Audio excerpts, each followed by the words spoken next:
Hey friends, welcome back to Sajinas kitchen. ഇന്നൊരു നല്ല അടിപൊളി ബ്രേക്ക്ഫാസ്റ്റ് റെസിപ്പി ആയിട്ടാണ് ഞാൻ നിങ്ങളുടെ മുന്നിൽ വന്നിരിക്കുന്നത്.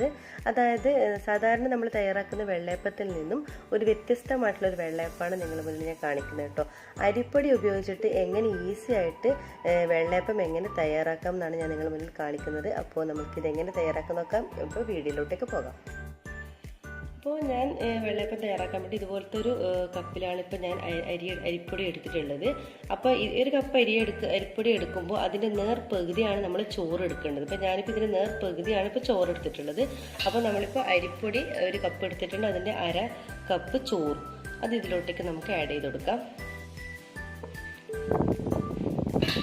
ഇനി നമുക്ക് ഒരു ജാറിലോട്ടേക്ക് ഇട്ട് നമുക്കിതൊന്ന് അരച്ചെടുക്കണം. നമ്മൾ പൊടി അരക്കണ്ട, എന്നാൽ നമ്മൾ ചോറും അരിയും കൂടി മിക്സ് ആക്കിയിട്ട് നമുക്ക് ഇതിലോട്ടേക്ക് ഇട്ട് കൊടുക്കാം. അപ്പോൾ നമ്മൾ ഈ ജാറിലോട്ടേക്ക് വെള്ളം ഒഴിച്ചു കൊടുക്കാം. ഇതൊരു അരക്കേണ്ട ഒരു വെള്ളം ഒഴിക്കണം നമ്മൾ. അപ്പോൾ നമ്മൾ എടുത്ത അരിൻ്റെ കണക്കിന് നമ്മൾ വെള്ളം എടുക്കണം. അപ്പോൾ നിങ്ങൾ എടുക്കുന്ന ഒരു ബ്രാൻഡ് അരിയുടെ കണക്കിന് വേണം നോക്കാൻ, ചിലപ്പോൾ കൂടിയും കുറയും ചെയ്യും. നമുക്കിതൊന്ന് അരച്ചിട്ട് വരാം. അപ്പോൾ നന്നായിട്ട് അരച്ചെടുത്തിട്ടുണ്ട്. ഇനി നമുക്കൊരു വലിയൊരു പാത്രം എടുക്കാം. അതിലോട്ടേക്ക് 1/4 ടീസ്പൂൺ ഈസ്റ്റ് ഇട്ട് കൊടുക്കാം. പിന്നെ വേണ്ടത് 1 ടേബിൾ സ്പൂൺ പഞ്ചസാര, പിന്നെ ആവശ്യത്തിനുള്ള ഉപ്പ് ചേർത്ത് കൊടുക്കാം.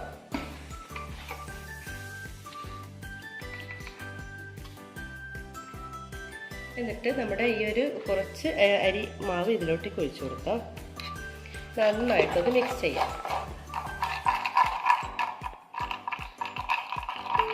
അപ്പോൾ ഇനി ഇതിലോട്ടേക്ക് നമ്മൾ നന്നായിട്ട് മിക്സ് ചെയ്തിട്ടുണ്ട്. ഇനിയിപ്പോൾ അരച്ച് വെച്ച മാവ് ഇതിലോട്ടേക്ക് ഒഴിച്ചു കൊടുക്കാം. നല്ല ഫൈനായിട്ട് അരക്കണം. ഇനി ബാക്കി നമ്മുടെ അരിമാവും ചോറും കൂടി അരച്ചെടുക്കാം.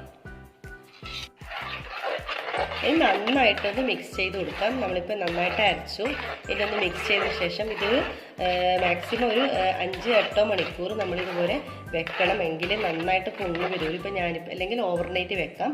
ഞാനിപ്പോൾ ഓവർനൈറ്റാണ് വെക്കുന്നത്. അപ്പോൾ നമുക്ക് രാവിലെ ഇത് ചുട്ടെടുക്കാം. അപ്പോൾ അതുവരെ നമുക്കിതൊന്ന് അടച്ച് വെച്ച് നോക്കാം. അപ്പോൾ നമ്മൾ ഇന്നലെ നൈറ്റിൽ അരച്ച് വെച്ചിട്ടുള്ള വെള്ളയപ്പത്തിൻ്റെ മാവാണിത്. ഇനി നമുക്ക് ഇതുപോലെ ഓരോരോ വെള്ളയപ്പം ചുട്ടെടുക്കാം. അപ്പോൾ ഒരു വെള്ളയപ്പത്തിൻ്റെ ചട്ടി എടുക്കണം. അപ്പോൾ അതിലേക്ക് നന്നായി ചൂടായിട്ട് വരുമ്പോൾ ഇതിൽ നിന്ന് ഒരു തവി മാവ് കോരി ഒഴിക്കാം.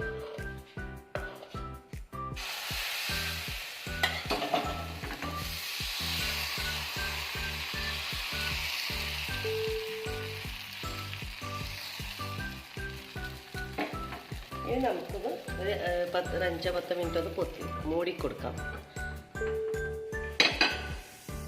അപ്പോൾ നമുക്കിനി തുറന്ന് നോക്കാം. കണ്ടോ, നമ്മുടെ വെള്ളയപ്പം ഇവിടെ നല്ല റെഡി ആയിട്ടുണ്ട്. നമുക്കിനി ഒരു പ്ലേറ്റിലോട്ടേക്ക് മാറ്റാം. ഇത് മറിച്ചിട്ടേണ്ട ആവശ്യമൊന്നുമില്ല. കണ്ടോ, നമ്മളെ സോഫ്റ്റ് ആയിട്ടുള്ള നല്ല ടേസ്റ്റ് ആയിട്ടുള്ള വെള്ളയപ്പം ഇവിടെ റെഡി ആയിട്ടുണ്ട്. കണ്ടോ, വളരെ ടേസ്റ്റാണ് ഇത് കേട്ടോ. അപ്പോൾ നിങ്ങൾ എല്ലാവരും തന്നെ ട്രൈ ചെയ്ത് നോക്കണം. വളരെ എളുപ്പത്തിൽ നല്ല സിമ്പിളായിട്ട് നമുക്ക് തയ്യാറാക്കാൻ പറ്റും. അപ്പോൾ എല്ലാവർക്കും ഒരിക്കൽ കൂടി താങ്ക് യു.